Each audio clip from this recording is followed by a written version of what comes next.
Estamos en el domingo en la infraoctava de Navidad.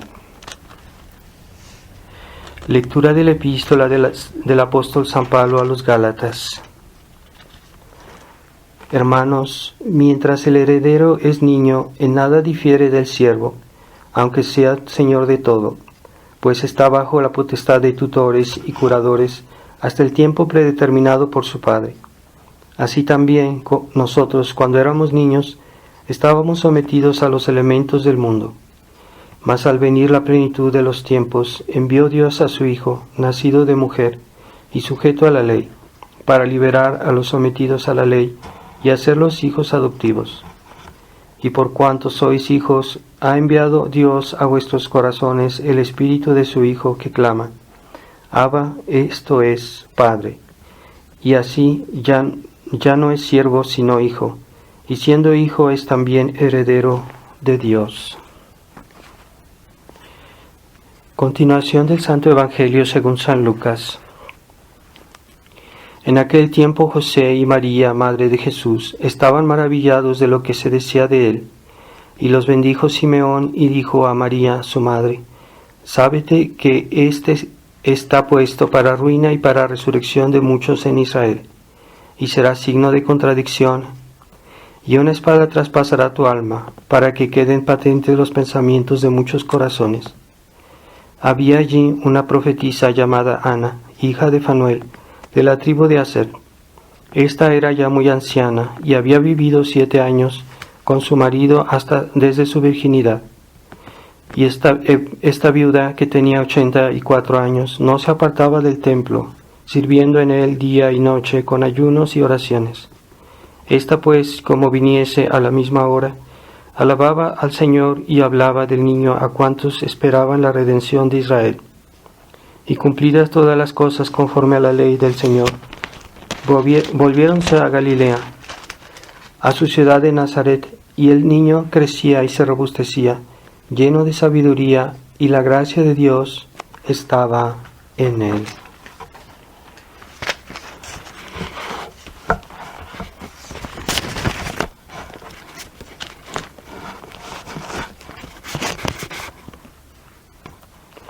Antes de comenzar el sermón, quería hacer una precisión, porque en otros momentos se ha hablado de la cuestión del coronavirus, del famoso virus. En realidad yo nunca he negado que exista, ¿no? En realidad hay gente que se enferma y que muere por eso, pero lo que quieren estas personas que han creado este virus es que caigamos en el pánico, en la angustia y en la desesperanza. Entonces eso no hay que caer en eso y tener siempre confianza en Dios. Uno toma ciertas precauciones, pero no hay que exagerar ni hundirse en el pánico por esas cosas, que es lo que quieren nuestros enemigos y lo que quisiera el demonio, pero no nos dejemos asustar demasiado por eso. Tengamos confianza en Dios y Dios nos protege. No es necesario vivir constantemente pensando en eso y estar como ansiosos, pero uno toma las precauciones razonables y no exageradas que hacen algunos que viven realmente en una especie de manía, y eso está mal, eso no debe ser. En el nombre del Padre, y del Hijo, y del Espíritu Santo. Amén. Amén. Ave María Purísima, sin pecado concebida. Estimados hermanos, estamos en el domingo en la infraoctava de Navidad y estamos meditando lo que nos propone este Evangelio de hoy, que es el advenimiento del Mesías en este mundo por su nacimiento.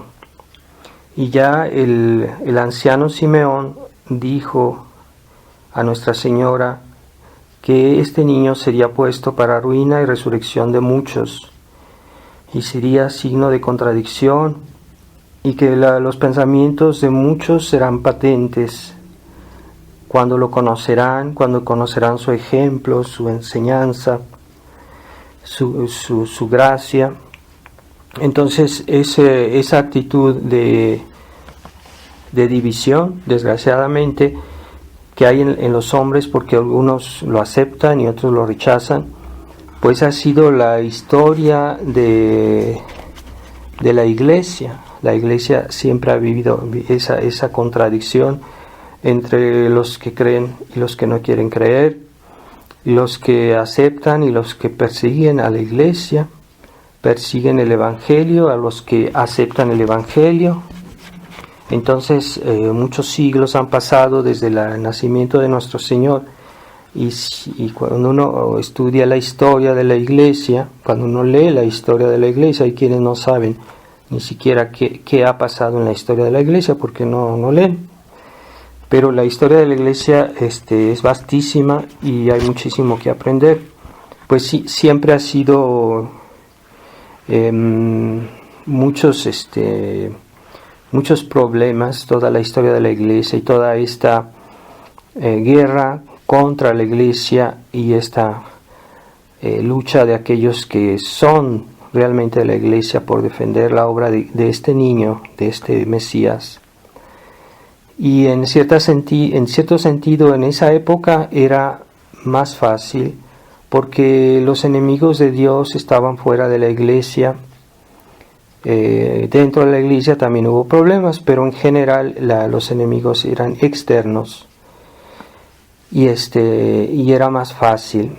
Pero hoy nos vemos confrontados a un problema nuevo, se puede decir que ya desde el Renacimiento, pero más particularmente desde el advenimiento de la doctrina liberal, de la sociedad liberal, de este mundo, de esta cultura liberal, que ha surgido un nuevo tipo de católicos que están dentro de la Iglesia, pero que están contaminados de ese mundo liberal. La Revolución Francesa vino a crear la separación de la Iglesia del Estado, y cuando se comenzó a tener un Estado aconfesional, es decir, que estaba separado de la Iglesia y que era laico. Y eso creó un fenómeno social, porque en la vida social ya no se reconocían los derechos de Dios, los derechos de la Iglesia, y entonces era más difícil practicar la vida cristiana por muchas razones. Entonces ese laicismo ha creado un fenómeno también que viene desde el Renacimiento, hay que decirlo. Es una cultura nueva, que no es la cultura cristiana, la cultura de la Iglesia. Por ejemplo, el arte barroco, los artes católicos como el románico, el gótico, toda esa corriente artística que era cristiana, católica. Pero con el advenimiento del liberalismo comenzó a surgir una nueva cultura que es liberal. Entonces esa cultura que se refleja hasta en las artes, en la música, en la literatura, y que no es conforme con el espíritu cristiano. Yo no digo que sea siempre, en todos los casos, opuesta francamente, porque ha habido personas que eran un poco liberales, pero que eran católicos, entonces había una especie de... Algunas de sus obras eran buenas, otras más o menos, etcétera.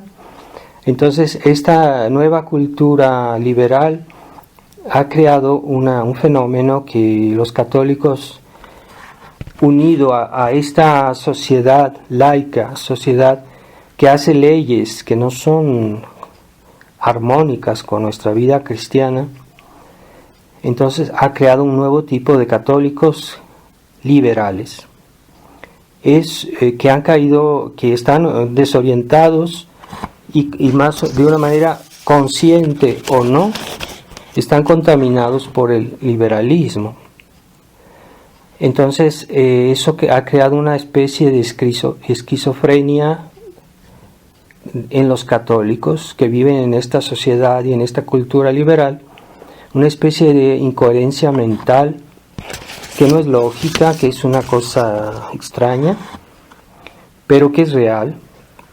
Así que esa doble vida que muchos católicos llevan es que quieren conciliar el catolicismo con la sabiduría del mundo.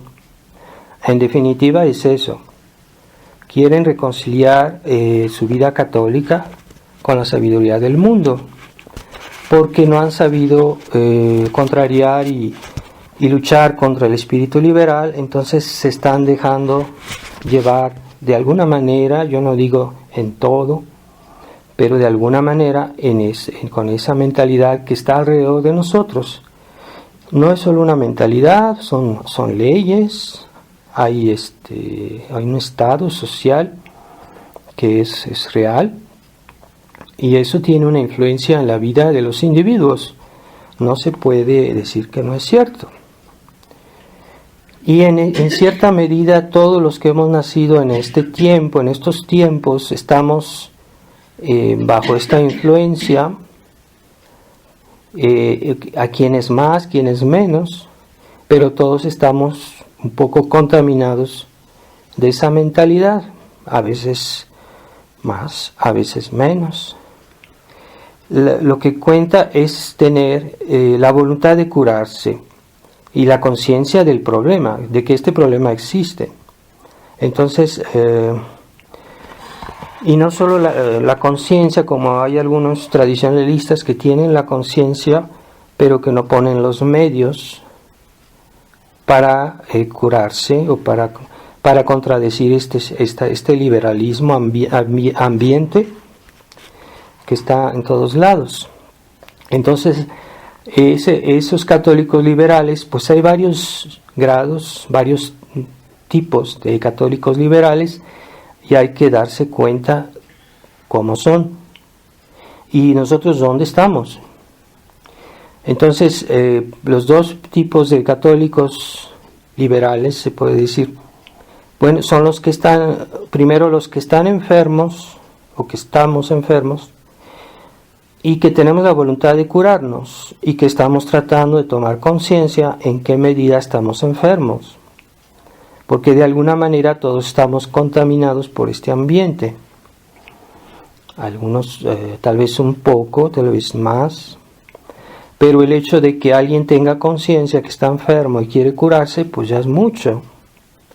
Y se puede decir que no es un liberal porque primero no lo acepta y no lo quiere aceptar, aunque esté contaminado de eso, un poco.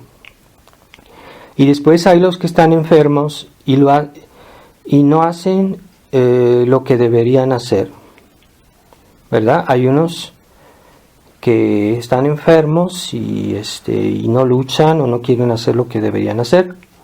Entonces, esos católicos liberales hay varios niveles y hay que tener conciencia, porque a veces nos podemos equivocar cuando juzgamos o pensamos en los demás y podemos tal vez ser injustos. Entonces hay los católicos liberales que son liberales en las ideas. Esos realmente son plenamente liberales porque aceptan ideas liberales. Por ejemplo, hubo muchos católicos liberales que estuvieron implicados en el Concilio Vaticano II, como Maritain, que era un católico, no era sacerdote, era un filósofo, una especie de filósofo liberal, y que tuvo mucha influencia en Pablo VI. Entonces ese era un católico en las ideas, católico liberal en las ideas. Y hay otros que dicen que no aceptan las ideas, pero en sus hábitos son liberales, porque hacen actos que son liberales en su manera, en sus costumbres, ¿verdad? Como hay católicos que dicen que son católicos y tienen modas inmorales, se visten mal, o frecuentan cosas o espectáculos que son malos, y que ellos los consideran buenos, que aman un cierto arte que es decadente. Entonces, tal vez en sus ideas no sean liberales, pero en sus hábitos sí. En sus hábitos en cierta medida, porque cada persona es diferente. Entonces, hay que ver, ¿verdad?, en qué medida. Y después hay un tercer tipo de católicos liberales que es más atenuado, y es un estado de espíritu, es un espíritu liberal, que tienen ciertas reacciones y maneras de juzgar las cosas que no corresponden plenamente a la doctrina de la Iglesia, pero que ellos piensan que sí.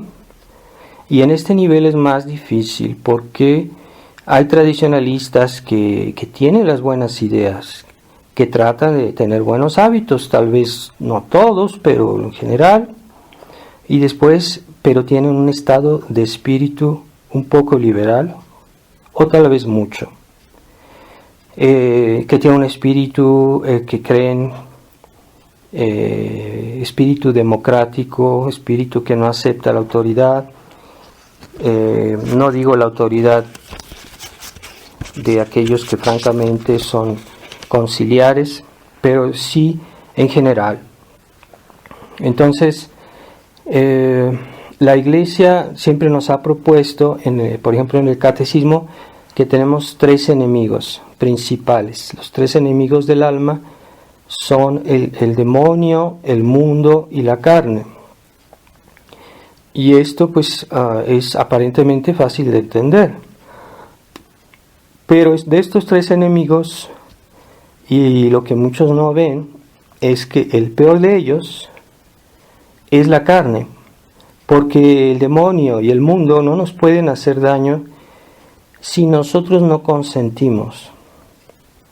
Este enemigo es interior a nosotros, mientras que los otros 2, el demonio y el mundo, son exteriores a nosotros mismos. Entonces, por el hecho de que este enemigo es interior, es más peligroso. Y el único enemigo de estos 3 que nos puede llevar al infierno, pues es la carne, pues es que nosotros somos los que aceptamos o consentimos el pecado. Entonces es el enemigo decisivo, porque es el que va a decidir si lo vencemos realmente, que vayamos o no al cielo. Entonces ese enemigo de la carne es interno a nosotros, por eso es más peligroso. En ese sentido se puede decir que el liberalismo católico es más peligroso de los enemigos porque está al interior de la Iglesia. Está en sus mismas venas, se puede decir. Está en la Iglesia, en los medios católicos, en los miembros de la Iglesia. Y el enemigo más peligroso y nocivo que pueda haber es el enemigo interno. Como Jesús dijo, tus enemigos son los de tu propia casa, ¿verdad? No estoy exagerando, Jesucristo lo dijo. Entonces, los católicos hay unos que no han tomado suficientemente conciencia del peligro del catolicismo liberal y de la contaminación que hay en los católicos de este mundo liberal, de esta cultura liberal, de esta mentalidad liberal que hay en el mundo y que deberían tomar más conciencia. Por eso Monseñor Lefebvre, al final de su vida, él comentó a algunos sacerdotes que hay un libro que se llama Historia del Catolicismo Liberal, que es un libro que me parece que no ha sido traducido al español, de un señor Emmanuel Barbier, que escribió este libro en francés, y este libro bastante extenso habla de la historia entre la lucha entre los católicos liberales y los católicos auténticos en el siglo XIX, y lo explica muy bien. Y Monseñor Lefebvre al final de su vida lo leyó, este libro, y dijo a algunos sacerdotes que si él hubiera leído ese libro antes, él hubiera hecho la fraternidad de otra manera. Quiere decir que Monseñor tomó, no es que no haya tenido conciencia del catolicismo liberal, pero yo pienso que él no tomó conciencia del peligro que es los católicos que tienen espíritu liberal. ¿Qué es lo más tenue? ¿Qué es lo más atenuado? ¿Qué es lo que parece más inocente? Pero como es interno al catolicismo, es más peligroso. Y yo pienso que Monseñor Felé, el padre Smithberger y los superiores actuales de la fraternidad están contaminados de este espíritu liberal. Aunque ellos digan que son antiliberales, pero sí están contaminados de ese espíritu liberal. Y por eso han hecho tanto daño a la fraternidad con esa nueva política de conciliación con Roma. Nosotros no somos antiromanos, pero mientras Roma esté tomada por los liberales, por los modernistas, pues tenemos que esperar hasta que Roma se convierta. Pero no podemos hoy meternos bajo su dirección. Es una locura.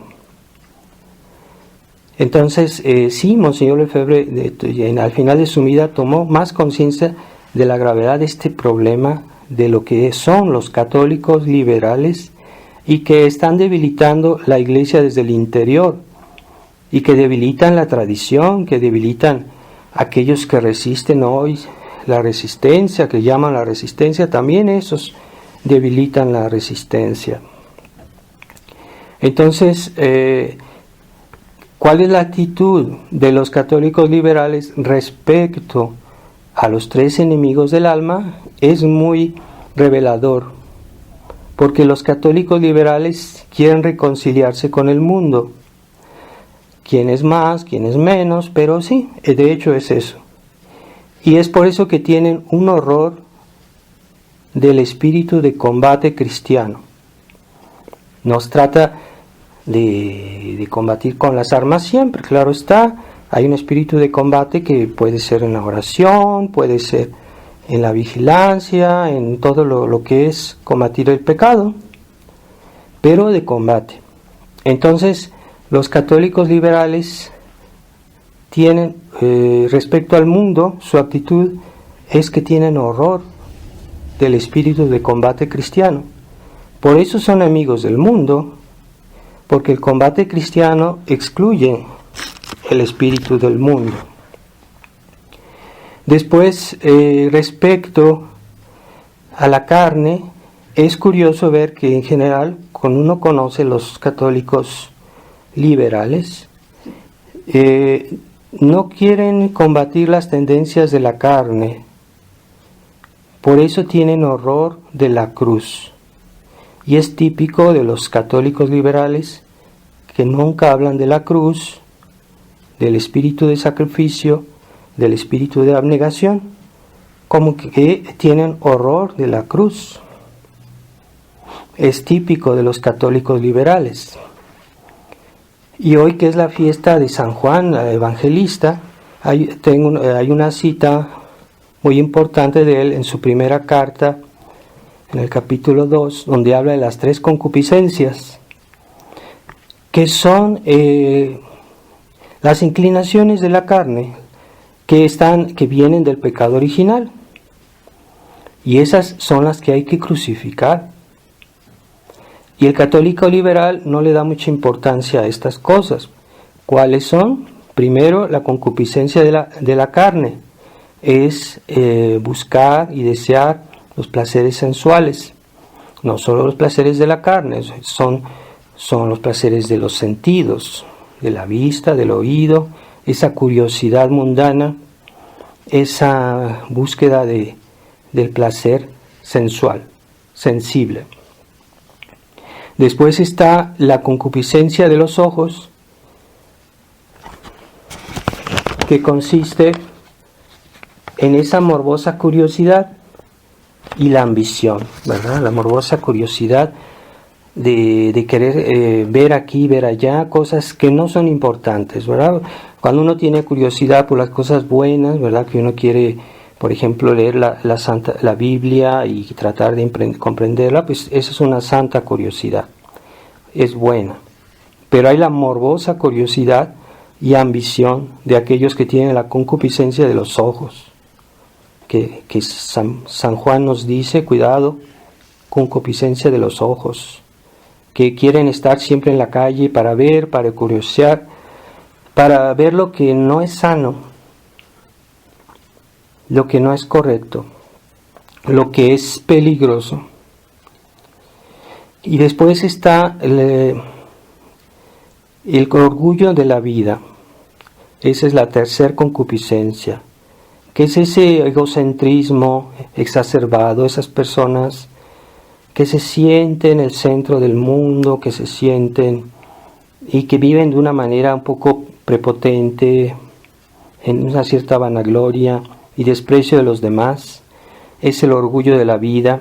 Hay que ver cómo mucha gente gasta tanto dinero en vestirse, en comprar vestidos caros para presumir, para pararse el cuello, y que consideran que porque tienen un bonito coche, pues ya son gente importante. O sea, hay gente que no vale nada, que es personas viciosas, que tienen malos hábitos y todo, y porque tienen bonito coche, creen que ya merecen respeto. Pero no merecen respeto. Entonces todo está en la exterioridad, ese orgullo de la vida, ¿verdad? Entonces, cuando uno crucifica la carne, crucifica y busca el espíritu de la cruz cristiana, espíritu de penitencia, espíritu de mortificación, de abnegación, ¿verdad? Como una madre que cuida a sus hijos, tiene espíritu de abnegación. Es necesario tener espíritu de abnegación para cuidar a los niños. Pues las madres modernas, liberales, descuidan mucho a sus hijos, los cuidan apenas, no se van a molestar tanto. Ellas no quieren abandonar sus placeres, sus gustos, porque tienen que cuidar al niño, y los niños viven un poquito abandonados porque su mamá falta de abnegación, espíritu de mortificación cristiana, porque tienen horror a la cruz. Y si uno les habla de la cruz, o sea, como que si uno les habla un lenguaje desconocido, no saben qué es eso. Todo este mundo está orientado al confort, al placer, a las diversiones. Eso es el espíritu del mundo actual. El espíritu cristiano no excluye ciertas distracciones, pero con mucha medida y solo para rehacer nuestras fuerzas, para poder hacer mejor nuestros deberes. Es el espíritu de la distracción cristiana, de la diversión cristiana, es solo para que tenemos un poquito más de fuerza, para distraernos un poquito, para después hacer mejor nuestro deber. Esa es la razón de la distracción en el espíritu cristiano. Pero hay otros que quieren extender la distracción, las diversiones a toda la vida, a todos los momentos, y eso no es correcto. Y después también respecto a la acción diabólica, los católicos liberales no es que la nieguen, pero no la toman en serio y no luchan eficazmente contra la acción diabólica, que es algo real, es algo constante, es algo de todos los días. Y ellos no luchan contra el demonio, no tienen espíritu de combate. Entonces, el espíritu del católico liberal es un espíritu de conciliación a todo precio, hasta con los enemigos de Dios. Hay que ver cuando Monseñor Felé fue a ver al Papa Benedicto XVI, qué sonrisa tan amplia le hizo, como si todo no solo fuera normal, sino que todo estuviera bien. Es que eso es anormal completamente. Entonces debemos tener ese sentido de lo que es el bien y el mal, y tomar partido.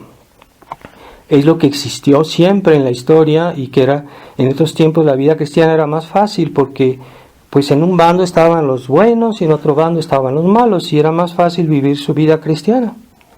El drama hoy es que ya se mezcla todo. Tenemos un papa que promueve las ideas liberales, las ideas mundialistas, las ideas masónicas, y es el papa. Más difícil para nosotros. Pero si en los católicos hubiera una noción clara de su espíritu, de lo que es el bien y de lo que es mal, sería más fácil para ellos y para nosotros. No solo en las ideas, no solo en los hábitos, también en un estado de espíritu, porque el espíritu liberal es más sutil. Y los católicos liberales tienen ese orgullo de pensar que ellos sí entienden los problemas que pasan en el mundo y que tienen la misión de convertir a esos católicos que ellos consideran extremos, que ellos tienen la misión de Dios. Es un acto de orgullo. Y siempre están tratando insidiosamente de cambiar el estado de ánimo de los buenos católicos que tienen espíritu de combate y que ven cuáles son claramente los tres enemigos del alma, ¿no? El demonio, el mundo y la carne. Entonces quieren diluir las cosas con un mundo color de rosa que no existe, mundo romántico, y no ven la cruz.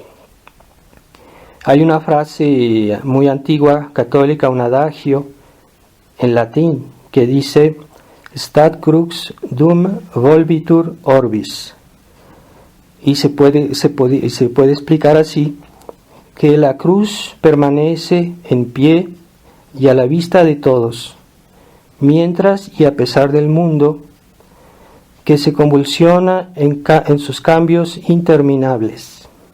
Stat crux dum volvitur orbis. Entonces la cruz de Cristo permanece desde que nuestro Señor murió y es un signo para las naciones. Los que la quieren seguir se salvarán, los que no la quieren aceptar se condenarán. Así que debemos tomar partido. Ya desde la cuna nuestro Señor Jesucristo nos da una lección de que el mundo no se mezcla con él, ¿verdad? Todas las personas mundanas de su época no vinieron a ver al niño Jesús. El demonio pues estaba frustrado en ese momento porque realmente la gloria de este nacimiento del niño Dios pues se puede decir que lo espantó, lo alejó. Y también nuestro Señor vino a darnos el ejemplo del espíritu de mortificación contra la carne, contra las tres concupiscencias de la carne, de los ojos y del orgullo de la vida. El nacimiento de Jesús en la gruta de Belén es una condenación del espíritu de la carne, del enemigo del alma que se llama la carne. Entonces, pero en ese lugar, a pesar de las privaciones, de la pobreza, nuestro Señor, pues hay una felicidad intensa, profunda, y esa es la cercanía a Dios. Es lo que nos hace felices realmente y crea este ambiente de alegría, de felicidad de Navidad. Entonces, no hay que creer que aquellos que practican la vida cristiana deben ser gente triste. No, la verdadera alegría es la alegría de tener buena conciencia, de portarse bien, de amar a Dios, de hacer el bien, de no tener pactos con el mundo, ni el demonio, ni la carne, explícitos o implícitos, porque ahorita hay muchos pactos implícitos. Y eso es lo más difícil, porque hasta nosotros nos podemos dejar a veces un poquito llevar por eso, pero cuidado, Dios está ahí para ayudarnos. Entonces, si nosotros rezamos, vamos a misa, recibimos los sacramentos, estamos cerca de la Virgen María y ahora del Niño Jesús, pues ellos nos van a decir, no, por ahí no vayas, por ese camino no, vamos a sentir el apoyo de la gracia que nos va a cuidar, nos va a proteger, porque la gracia está presente en nuestra vida, la gracia de este niño. Y eso es lo que nos protege de dejarnos contaminar del espíritu liberal.